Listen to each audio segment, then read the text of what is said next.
Hello दोस्तों, अजिताज़ home वाटिका में आपका बहुत बहुत स्वागत है। आइए आज जानेंगे कि पुराने गमले की मिट्टी को रिचार्ज कैसे करें या नया कैसे करें या फिर से उतना ही उपजाऊ कैसे बनाएं।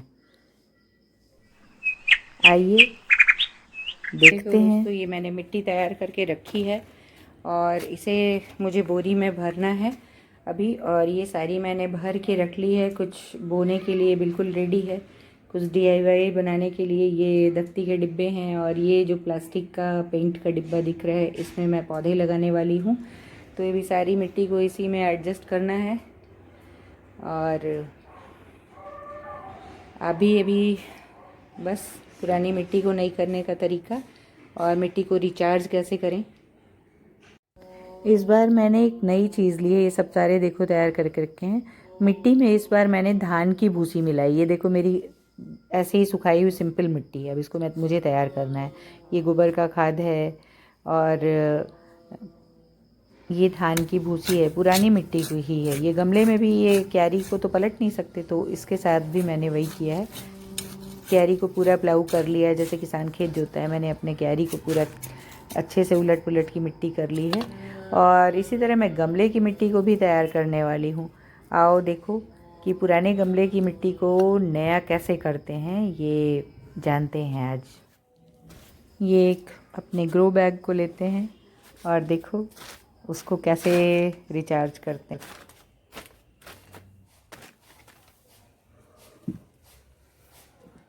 दोस्तों, आज जानेंगे कि पुराने गमले की मिट्टी को नई कैसे करें। ये मिट्टी है और इसको ऐसे खाली कर लेना है और इसके बाद इसको धूप में सुखा लेना है। ये इस मिट्टी को धूप में सुखा लेना है। जब ये 2-3 दिन बहुत ज़्यादा धूप नहीं लगानी है, नहीं तो मिट्टी के सारे माइक्रोब्स मर जाएंगे, फिर दिक्कत हो जाएगी। तो इसलिए इसको बस 2 दिन थोड़ी थोड़ी धूप 2-4 घंटे की या 1 दिन की लगा लेंगे। अब तो धूप थोड़ी अच्छी होने लगी है, तो मैंने थोड़ी सी धूप इसको लगा ली है। और उसके बाद फिर से अब इसको क्या करते हैं कि इसमें अच्छी तरह से सड़ी हुई गाय की गोबर का खाद मिलाते हैं। ये धान की भूसी या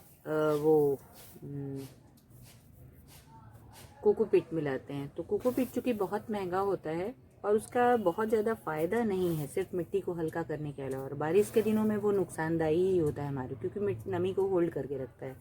तो ये जो है, ये धान की भूसी है, मिट्टी को बहुत हल्का करती है और ये बाद में खाद बन जाती है और ये मिट्टी को बहुत हल्की रखती है। तो ये मिला देते हैं और थोड़ा सा इसमें वर्मी कंपोस्ट मिलाते हैं।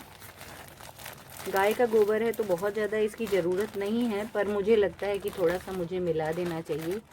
मेरे पास है, वरना नहीं है तो बहुत ज़्यादा परेशान होने की बात नहीं है। और थोड़ी सी ये नीम की खल मिला देनी है, नीम की खल, साथ के साथ थोड़ा सा सरसों का खल भी मिला लेंगे। इस 2 मुट्ठी इतने गमले में काफ़ी है। ये 2 मुट्ठी भी कायदे से नहीं, लगभग 1.5 मुट्ठी, तो इतना ये मिला दिया। और उसके बाद इसको अच्छी तरह से मिलाते हैं। अभी मेरे पास चूना अवेलेबल नहीं है, चूना ज़रूर ही मिलाना है। चूना कैल्शियम की पूर्ति करता है।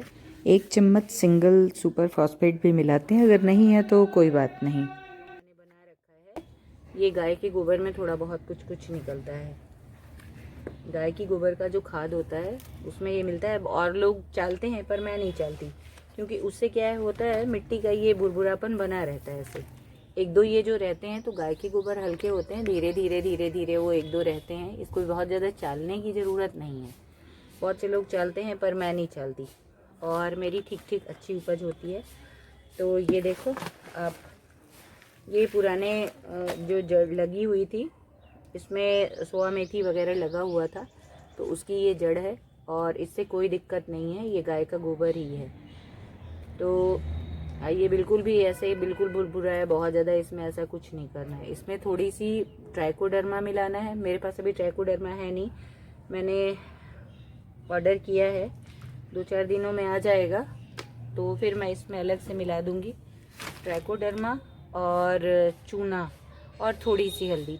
3 चीज़ इसमें रह गई है मेरी अभी, तो मैं उसमें तीनों चीज़ मिलाऊंगी। बाकी तो मिट्टी में पहले से मेरा स्टोन डस्ट भी थोड़ा सा मिला हुआ है, तो बहुत ज़्यादा ज़रूरत नहीं है इसमें मिलने की, क्योंकि एक बार मिला देने के बाद वो कई सालों तक चलता है। तो ये जो है, और ये सड़ी पत्तियों का खाद भी देखो आप है, ये पत्तियों का खाद भी मिला हुआ है। मैं पत्तियां तोड़ के इसमें डालती जाती हूँ, ये देखो। तो ये अभी हमारा काम करेगा खाद। और वरना जिसके पास, जिसका पहले से इतना तैयार मिट्टी नहीं है, वो अपना पत्तियों का खाद भी थोड़ा सा डाल लेगा, तो वो बहुत अच्छा काम करता है। तो इन सारे को मिला के और इसको धूप बहुत ज़्यादा मत सुखाना, नहीं तो लोग सोचते हैं कि अरे बहुत अच्छे से मिट्टी सुखा लें और ये कर लें वो कर लें, तो उसका कोई फ़ायदा नहीं। उल्टे मिट्टी के माइक्रोब्स मर जाते हैं। बल्कि भर के मिट्टी 10-15 दिन छोड़ देंगे, गीला करके, हल्का नमी करके, और फिर उसको इस्तेमाल करेंगे 15 दिन के बाद, तो मिट्टी के लिए बहुत अच्छा होगा। तो जो चालने की बात होती है, तो वो सिर्फ बीज बोते समय, जो बीज को हम डालते हैं बेहन, बस उस समय थोड़ी सी मिट्टी को आप चाल के डाल सकते हो वो। बाकी बीज को, मिट्टी को पूरी चालने की बिल्कुल भी ज़रूरत नहीं है, कहीं से भी नहीं। फालतू मेहनत की बर्बादी है और शोबाजी है।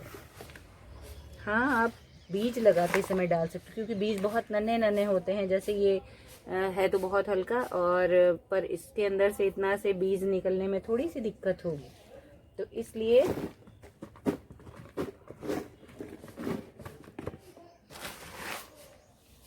देखो मिट्टी मेरी कितनी भुरभुरी है आराम से। इसको मैंने बस 2-3 घंटे की धूप आज लगाई है, और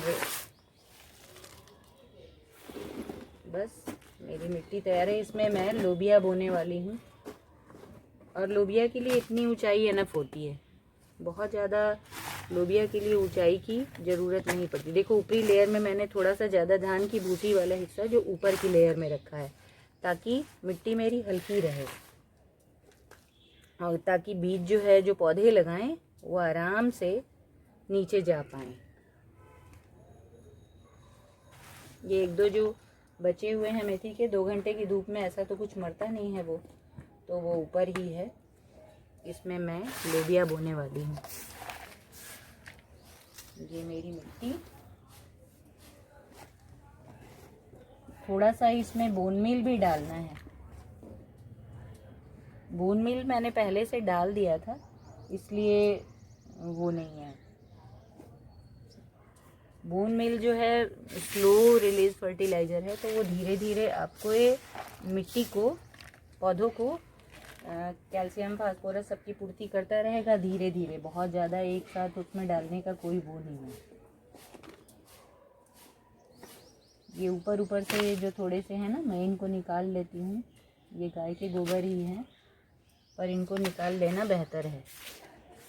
ये थोड़े से हैं, वो गमले में नीचे, मैं किसी भी गमले में अब नीचे की तरफ, ये देखो मिट्टी काली हो गई है अच्छे से, क्योंकि इसमें गाय की गोबर का हमारा खाद है और सब मिला हुआ है। तो देखो आपको क्या क्या मिलाना है। मिट्टी को 2 घंटे की धूप दिखानी है। उसके बाद आपको उसमें जैसे इतने बड़े गमले में 2 मुट्ठी बोन मील डालना है, 1 मुट्ठी नीम खल डालना है, और 1 चम्मच हल्दी डालना है, और लगभग 1 चम्मच से थोड़ा सा कम ही आप चूना, बुझा हुआ चूना जो सूखा पाउडर फॉर्म में आता है, वो आपको डालना है। और गाय की गोबर का, अच्छी तरह से सड़ी हुई गोबर का खाद आपको इसमें लगभग ये इतना डाल देना है, इतना। और इतना ही आप चाहो तो वर्मी कंपोस्ट भी डाल सकते हो, बस। अब इसके अलावा आपको और किसी भी चीज़ की ज़रूरत नहीं है। और अगर इसमें कोई चीज़ आपके पास नहीं होता है तो आप स्किप कर सकते हो, उसके लिए बिल्कुल भी परेशान होने की ज़रूरत नहीं, क्योंकि इतने में ही आपकी अच्छी उपज होगी। ये देखो अब मेरे गमले की जो है पुरानी मिट्टी फिर से नई हो गई है, और मैं इसमें लोबिया बोने वाली हूँ। बाकी चलो मैं आपको दिखाती हूँ अपने सारे कैसे मैंने तैयार करके रखे हैं। मिट्टी में एक साथ ये सारे खाद मिलाने का ये फल होता है कि आपको बार बार खाद मिलाने की ज़रूरत नहीं पड़ती है। जैसे सिंगल सुपर फॉस्फेट जो है वो आपकी मिट्टी की उर्वरा शक्ति को मजबूत करता है, जिससे जड़ें मजबूत होती हैं। तो या सरसों का खल, अभी चूँकि सर्दियाँ हैं थोड़ी सी, तो इसलिए सरसों का खल 1 मुट्ठी 2 मुट्ठी डाल सकते हो। बाकी सब एज़ इट इज़ जो मैंने बताया जितना, वो आप डालो और आपकी बहुत अच्छी उपज होगी, यकीन करो। और आगे आपको बहुत ज़्यादा बार बार खाद डालने की ज़रूरत बिल्कुल भी नहीं पड़ेगी। तो इतना ही। और देखो मेरे आगे गमले कैसे हैं, उपज कैसी है। हार्वेस्टिंग तो मैं कभी कभी दिखाती ही रहती हूँ, पर रोज़ रोज़ का अच्छा नहीं लगता हार्वेस्टिंग सब्जियों की या फलों की दिखाना। थोड़ा बहुत तो मैं इसलिए भी दिखाती हूँ कि लोग इंस्पायर हों कि हाँ मुझे भी खेती करनी है, या इतना इजी है, या छत में भी अच्छी उपज हो सकती है। तो गमले की मिट्टी को रिचार्ज कैसे करें और फिर से उसी पुराने गमले में ही मिट्टी को रिचार्ज करके कैसे लगाएं, इसको आप लोग जान ही चुके हो। अब आगे देखना कि मेरे सब गमलों में फल सब्जियां कैसी उपजती हैं, कितनी उपजती हैं। तो इस समय तो चूँकि सारे सब्जियों को मैं पुरानी सब सर्दियों वाले सब्जियों को लगभग सबको हटा रहे हैं धीरे धीरे, ताकि गर्मियों की सब्जियों को वहाँ रिप्लेस करना है। और सब बेहन भी मेरे तैयार हो गए, बहुत ज़्यादा अभी बड़े नहीं हुए, कुछ थोड़ा सा टाइम है। तब तक मैं अपने जो है इन सर्दियों वाले, जब तक कि ये मेरे गर्मियों वाले 4-4 5-5 पत्ती की हो नहीं जाती, तब तक इन सबको मुझे इन सर्दियों वाले को थोड़ा सा मैं रुकने देती हूँ। हाँ, जो फल और ये देखो मैंने अपने सारे ये गमले तैयार करके रखे हैं।